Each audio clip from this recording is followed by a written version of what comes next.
자, 너무 고생하셨기 때문에 우리 파이를 나눠 먹는 시간을 갖도록 하겠습니다. 너무나 먹음직스럽지 않습니까? 그렇죠? 예. 근데 여러분 놀랍게도요, 창세기 1장 1절 속에 파이가 들어있는 거 아세요?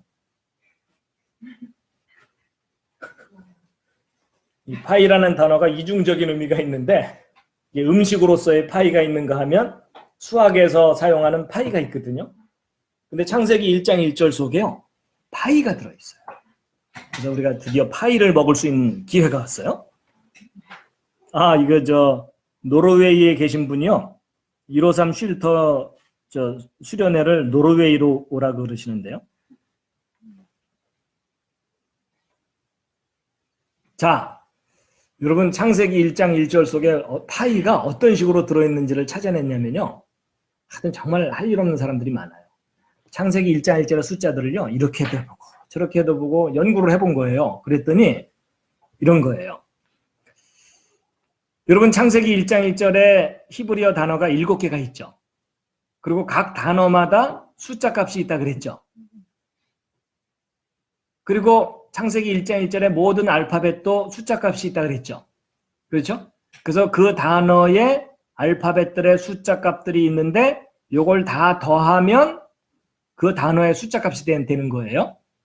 그런데 일단 단어의 숫자 값 7개를 다 곱해본 거예요.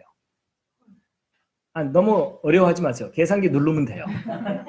지금은 어렵지 않아요. 손으로 계산하려니까 힘들지, 여러분 휴대폰에서 계산기 기능 꺼내갖고 7개 숫자 곱하기만 하면 답이 나오거든요. 그래서 이 단어들의 숫자 값을 곱한 값이 얼마냐면 3.04153526 곱하기 10의 17승이에요. 어쨌든 그래요. 근데 이번에는 뭘 해봤냐면, 참 웃기는 작업인데, 각 알파벳의 숫자 값들 있잖아요. 요 숫자 값들을 다 서로 곱해본 거예요. 28개의 숫자 값을 싸그리 곱한 거예요. 그래서 단어마다 일단 먼저 곱했어요. 이런 식으로 그러니까 싹 곱한 건데, 일단 단어마다 곱한 값을 제가 이게 적어 놓은 거예요. 그러니까 첫 번째 단어는 이거 어떻게 읽어야 되죠? 100만, 4,800만. 두 번째 단어의 숫자 값을 곱했더니 400. 2 곱하기 200 곱하기 1이니까.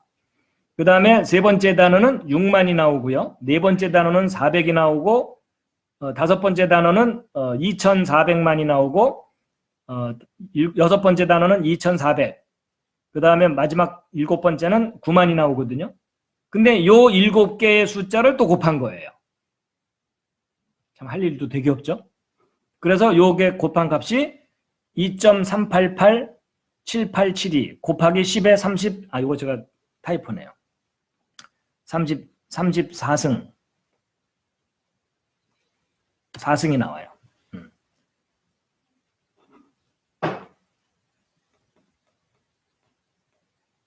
34승이 나오거든요.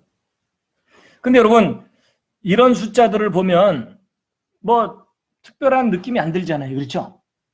그런데 이번에 요 두 숫자의 요 앞에 요 팩터 값을 요 값들끼리 나눠 본 거예요. 이렇게 하여튼 그날 할 일이 되게 없었던 것 같아요. 나눴더니 그 값이 얼마냐면 0.7853886264가 나오거든요. 근데 이런 난해한 숫자가 나오면 더 이상 계산하기를 포기할 거 아니에요, 보통 사람들은. 응? 이런 시도도 아예 안 할 거고. 근데 요 숫자 값 0.785388 요 숫자 값이 무슨 수냐면요, 이게 놀랍게도 파이 값의 4분의 1이에요. 그러니까 파이를 4분의 1로 나눴으니까 이런 모양이 되겠죠. 거꾸로 얘기하면은 파이 값을 구하려면 요 값에다가 4배 하면 되겠죠. 자, 그래갖고 요 P 값에다가 4배를 하면 파이 값이 나올 거 아니에요? 근데 여러분, 우리가 알고 있는 파이 값, 수학에서 이거 파이 값이 얼마냐면 이거를 막 소수점 막 뭐 몇십짜리까지 외우는 사람들 있잖아요. 근데 이제 앞부분만 좀 보여드리면 3.14, 1592, 6535, 8979, 3238, 46 여러분 어느 날 밤에 잠이 안 오잖아요. 그럼 파이 값을 이렇게 써놓고 그걸 계속 읽어나가세요. 그러면 잠이 사르르 올 거예요. 그래갖고 이렇게 나오는데 바로 이 두 숫자 값을 나눈 숫자 값에다가 4배를 한 값이 얼마가 나오냐면요. 3.14, 15545056 이렇게 나오거든요. 거의 근접했죠. 그렇죠? 거의 오차 범위가 10,000분의 1 정도 범위거든요. 그럼 상당히 정확한 거예요.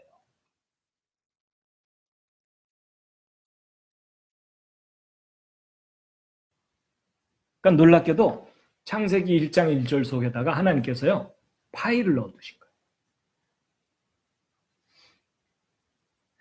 우연히 저렇게 된 걸까요? 그럴 리가 없죠. 그렇죠?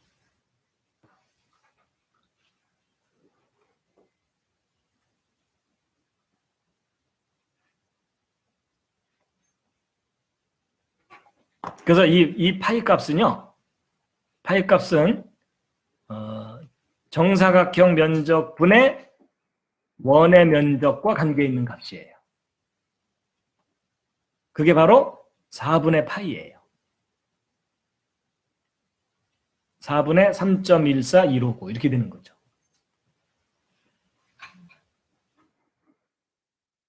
여러분, 이 수학자들에게 파이가 없다면 수학을 제대로 다룰 수가 없어요. 파이는 수학을 다루는 사람들에게 굉장히 중요한 값이에요. 특히 원을 다루려면 파이를 몰라서는 원을 다루지를 못해요. 그럴 정도로 중요한 값이 파이 값이거든요. 근데 우리는 이런 파이에 관심이 없고 이런 파이에 관심이 많아요. 그렇죠? 아무래도 오늘 저녁에 파이를 좀 먹어야 될 것 같은데요. 근데 여러분 저 파이 값이 성경적인 의미가 있어요.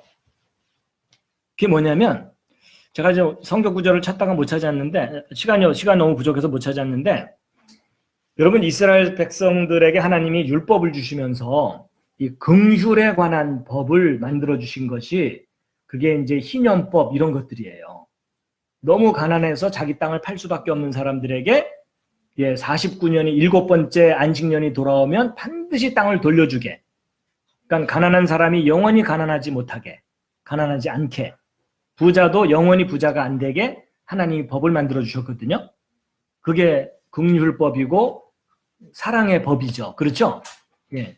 그런데 가난한 자들을 구제하는 어떤 원리 중에 또 하나가 뭐가 있냐면요. 여러분 밭에서 수확을 할 때 가장자리는 수확하지 말아라. 이런 내용 성경에 있는 거 아시죠? 왜냐하면 그것은 가난한 사람들이 가져갈 몫이다. 남겨두라고. 그래서 가장자리를 얼마큼 남겨둬야 될지 사실 좀 애매하잖아요. 근데 여러분 요 그림을 잘 보시게 되면 정사각형이 있을 때 그 안에 원만큼만 수확하고 요 가장자리를 남겨두면은 가난한 사람들이 와서 가져가겠죠. 그래서 아마도 가장 합리적인 남겨두는 몫은 이 파이값과 관계되어 있는 거예요. 파이값과. 그러니까 이 4분의 파이값이 바로 그 값인데 0.785388이죠. 그럼 대략 78%죠. 그러면 여러분이 소득한 것 중에 78%는 자기가 갖고 나머지 21.5%는 이웃을 위해서 베푸르라.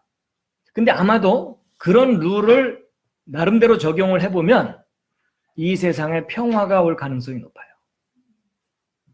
그렇죠? 이건 11조 개념과는 또 다른 거예요. 11조는 하나님을 섬기는 일에 10분의 1을 바치는 거거든요. 그래서 하나님의 일을 전적으로 섬기는 사람들을 뒷받침하기 위한 제도가 11조예요.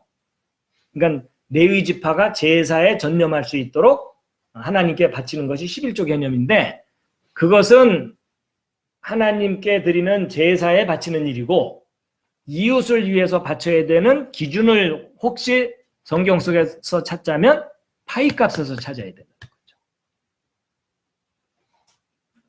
이건 절대적인 건 아니에요. 근데 아마 이것을 채택하면 행복과 평화가 올 가능성이 높아요. 이건 각자 묵상하시고 실천도 각자 하시기 바랍니다. 이걸 법으로 제정했다는 또 이단 소리 들어요. 그래서 놀랍게도 하나님께서요, 창세기 1장 1절 속에 파이값까지 넣어놓으셨어요.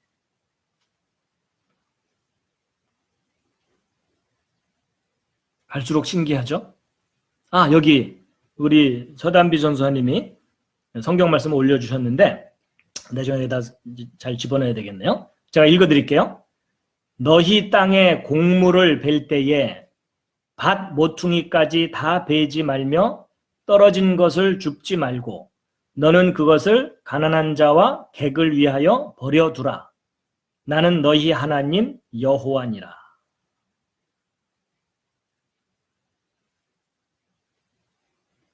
그래서 앞으로 파이 그러면은 이게 가난한 자들을 위해서 베풀라고 하시는 메시지구나. 그래서 긍휼을 상징하는 기호가 뭐라고요? 파이.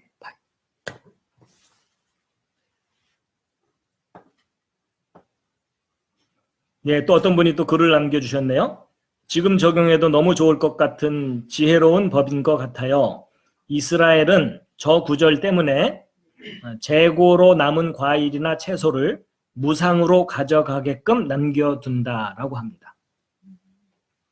가게에서 팔고 남은 재고를 버리지 않고 가난한 사람들이 가져갈 수 있도록 해준다는 거죠.